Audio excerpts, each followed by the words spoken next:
SBIR's back, baby. This is a big deal. And it's not just back. They reauthorized SBIR for 5 years. So it has to be the longest SBIR reauthorization in recent memory for sure. They got rid of big holdup, which was the lifetime cap on SBIRs. There's no longer a lifetime cap. The compromise came in the form of each service now has to determine a cap on SBIR applications they make a year. But there is now going to be a cap on that. It's going to be service specific, but there's also a waiver for it.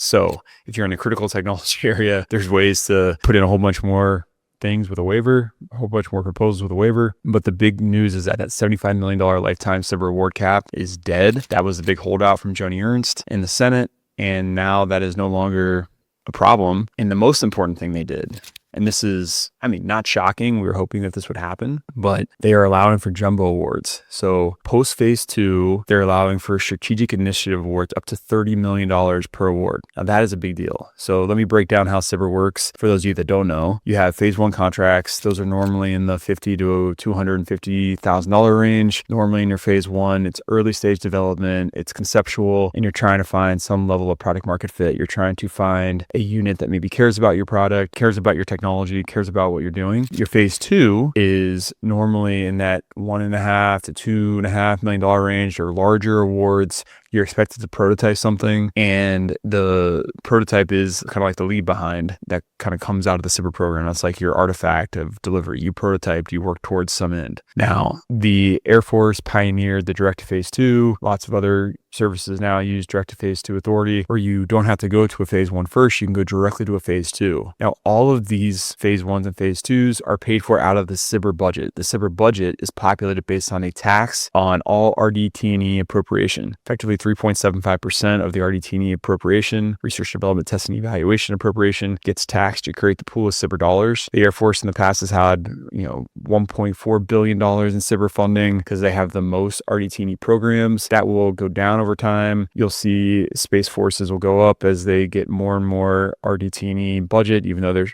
counted in the Air Force numbers as of now. The Navy is going to probably end up going up as more shipbuilding capabilities come online and more RDT&E spend happens on the Navy side. But it's a percentage of the total RDT&E spend, which is what populates the pool of funding. So outside of your SBIR phase 1 and SBIR phase 2, or a direct to phase 2, it's the same thing as a phase 2. That's been paid out of that budget. Now, the Air Force also pioneered STRATFIs and TATFIs. Those were sequential phase 2s. The Army has a sequential phase 2 program. The Navy has a sequential phase 2 program. OSD has a sequential phase 2 program. These are where they take money and they add it to a phase 2. It's there to help bridge the valley of death. So the valley of death, for those of you that aren't aware, is described as the period of time when a technology is developed, put on contract through one of these innovation programs, and technology can get on contract through the POM or through more sustainable funding, long-term funding. There's a gap there, and that's normally the gap where most technologies die because it takes about 5 years to break into the POM. It also takes consistent championing from someone inside the government to be able to break into that POM cycle. And because the rate that people move around, life happens, careers change, all these things happen where you lose that support long-term that you have built to cultivate, or you've cultivated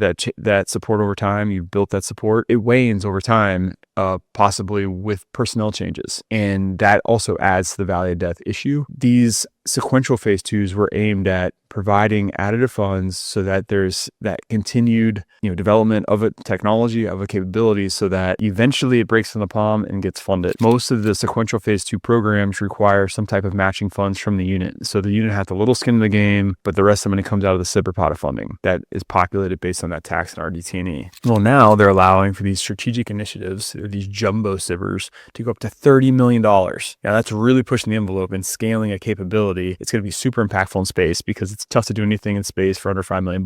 It's going to be really impactful in space. It's going to be impactful across all the services, really. And they're going to pick a handful of these companies to go do these jumbo strategic initiatives with. And that's going to supercharge the industry because now it creates pots of funding that you can tap into the funding is not already predetermined. I've talked about this in videos in the past. Most of our defense budget is predetermined because they had a POM for it for the last 5 years. They've been planning for this money for 5 years. So it already kind of has a home. SBIR dollars, the only plan for it is that it has to go to small businesses. So now the innovative tech can jump the line, break into funding that was not available before, and it can break into funding at a large level, $30 million per award for the jumbo awards. That is a huge game changer. And now with SBIR having a 5-year planning cycle, I'm so excited for my friends that work in the SBIR offices, especially up at OSD SBIR Sitter. They've been working their butts off to try to get this thing reauthorized, and they've been living under these 1-year extensions. It has not allowed them to actually innovate the program and drive the program forward. You're going to see some crazy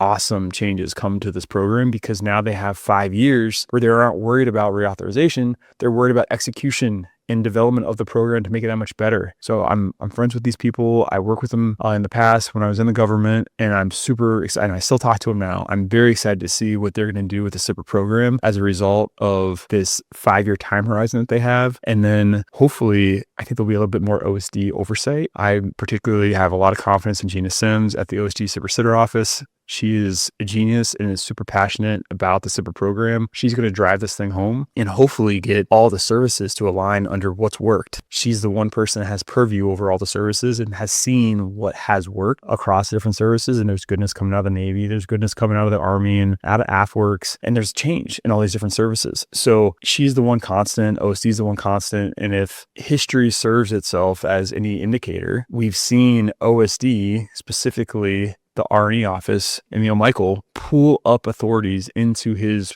purview.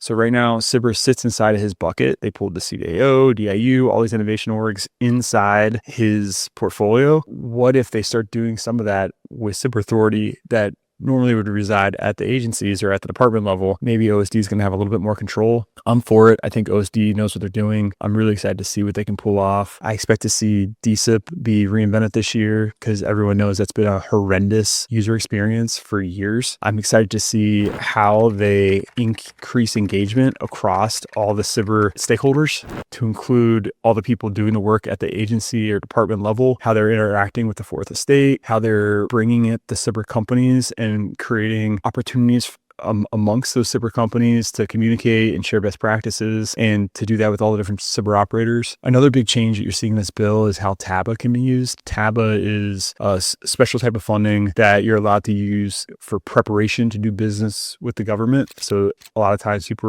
were leveraging TABA dollars to do proposal prep or, do something along the lines of finding a government end user. They would use it for like a Sherpa to help find that government end user. Now, under the new rule that just passed, TABA dollars can be used for cybersecurity. So one of the biggest hurdles with most of these SBIR technologies is that they would come up with a great technology, they develop it, they do all the things, but then they can never get an authorization to be on network because the security requirements are so costly to do business with the government, and they are kind of complicated. You have to find an authorizing official, CMCC, all these different things you have to go do to be compliant. It's not easy. It's very expensive.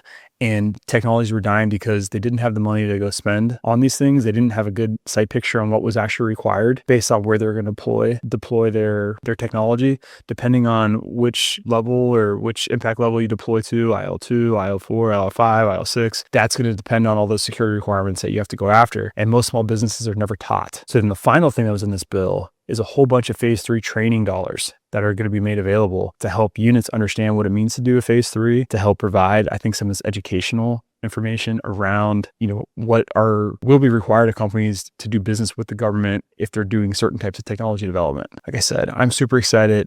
I'm excited for the SBIR lapse to be over. I'm excited to have an opportunity to deliver massive upside for my clients that are going through the SBIR program. It is such a valuable program. It's critical to our defense infrastructure, and it's finally back. It's back for 5 years. The team has a long planning horizon now in front of them, and I think this is going to be the game changer we were waiting for, and it's finally here. So if you like what you heard today, please like, subscribe. You can find me on Instagram, follow me on YouTube, and we'll talk to you guys later. Have a great day. Bye.